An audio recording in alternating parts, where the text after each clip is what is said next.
নমস্কার বন্ধুরা, তিথিনিতাস ফুড লাইফে আপনাদের সকলকে স্বাগত জানিয়ে নিয়ে আসছি আবার একটি নতুন রেসিপি।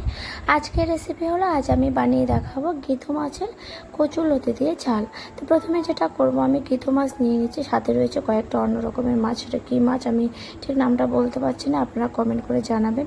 আর এবারে এর মধ্যে দিয়ে দিচ্ছি আমি নুন, দিয়ে দিচ্ছি হলুদ গুঁড়ো, সাথে দিয়ে দিচ্ছি আমি লঙ্কার গুঁড়ো আর কাঁচা তেল দিয়ে আমি মাছগুলোকে ভালো করে মেখে নেব। মাছগুলো মেখে নিয়ে এদিকে আমি নিয়ে এসেছি কচুরলতিটা কেটে। তো এই যে কচুরলতিটা আমি এভাবে কেটেছি, আর আপনারা চাইলে একটু গরম জলে ভাপিয়ে নিতে পারেন, তো আমি ভাপাইনি, আমি এভাবেই রান্না করব। আর এই যে কড়াই গরম হয়ে গেছে, কড়াইতে দিয়ে দিলাম আমি সরষের তেলটা গরম হয়ে যাওয়ার পরে দিয়ে দেবো আমি এখানে সাদা জিরে ফোড়ন। তো তেলটা গরম হয়ে আমি গ্যাসের ফ্লেমটা একটু বাড়িয়ে দিলাম, তো তেলটা প্রায় গরম হয়ে এসছে। এর মধ্যে আমি দিয়ে দিচ্ছি সাদা জিরে।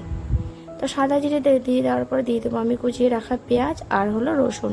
তো আমি একটি গোটা রসুন ছুলে রেখেছি, এটাকে আমি থেতো করিনি, গোটায় দিয়ে দিলাম। তো দিয়ে এর মধ্যে দিয়ে দিচ্ছি আমি একটি গোটা হাফ আমি টমেটো। তো কেটে রাখা টমেটো আর পেঁয়াজ কুচি রসুন দিয়ে আমি ভালো করে একটু নাড়িয়ে নিচ্ছি। একটু লাল লাল ভাজা হয়ে এলে এর মধ্যে আমি দিয়ে দেবো কচুরলতিগুলোকে। তো গ্যাসের ফ্লেমটা একটু কমিয়ে দিলাম, এর মধ্যে দিয়ে আমি দিয়ে দিচ্ছি কচুরলতিগুলোকে দিয়ে আমি ভালো করে নাড়িয়ে নেব। সাথে আমি কচুরলতির সাথে চিড়ে রাখা কিছু কাঁচা লঙ্কাও দিয়ে দিলাম। তো এখানে কচুরলতির সাথে আমি 5-6টা কাঁচা লঙ্কা চেরা ছিল, সেটাও দিয়ে দিলাম। দিয়ে এর মধ্যে আমি এবারে একে একে নুন হলুদ দিয়ে নেব।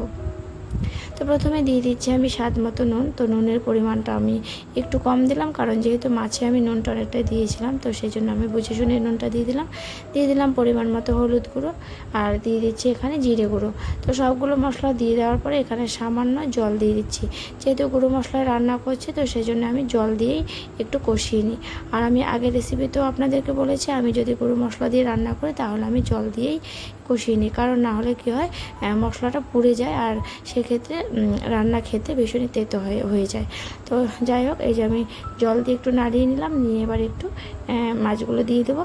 তো মেখে রাখা মাছগুলোকে দিয়ে আমি ভালো করে নাড়িয়ে নেবো, নিয়ে একটু ঢেকে রান্না করব।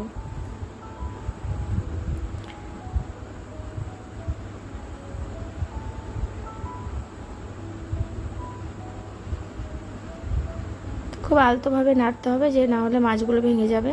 তো এভাবে হালকা আছে আমি একটু ঢেকে রান্না করব।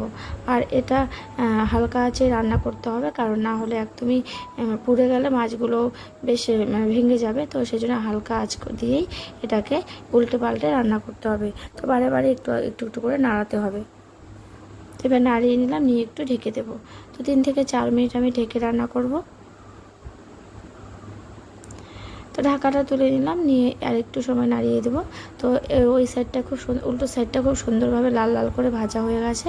তারপরে আমি এভাবে নাড়িয়ে বাকি উল্টো সাইডটা একটু ঢেকে আবার রান্না করব।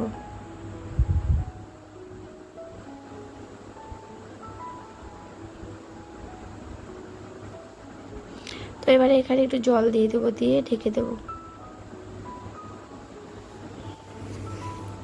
তো দিয়ে দিচ্ছি জল। তো জলের পরিমাণটা আমি লতিটা যাতে সেদ্ধ হয়ে যায়, মাছটাও যেন সেদ্ধ হয়ে যায়, সেই মাছটা যদিও ভাজা হয়ে গেছে, ভাজা হয়ে গেছে, তো লতিটা যেন সেদ্ধ হয়। লতিটা সেদ্ধ হওয়ার জন্য আমি জলটা পরিমাণ মতো দেবো। তো এই জলের পরিমাণটা আমি বুঝে শুনেই দিচ্ছি।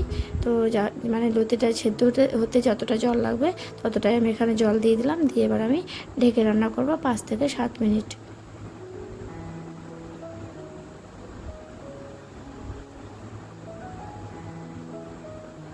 তো 5 মিনিট বাদে আমি ঢাকাটা তুলে নিচ্ছি। তো ঝোলটা এখনও টেনে আসেনি, তো আরেকবার একটু নাড়িয়ে দেবো। এবার একটু নাড়াচাড়া করে নেওয়ার পরে আবার ঢেকে আমি কমপ্লিটভাবে ঢেকে রান্না করব, যাতে একদম ঢাকাটা তুলে রান্নাটা একদম হয়ে যায়, সেরকমভাবে আমি ঢেকে রান্না করব।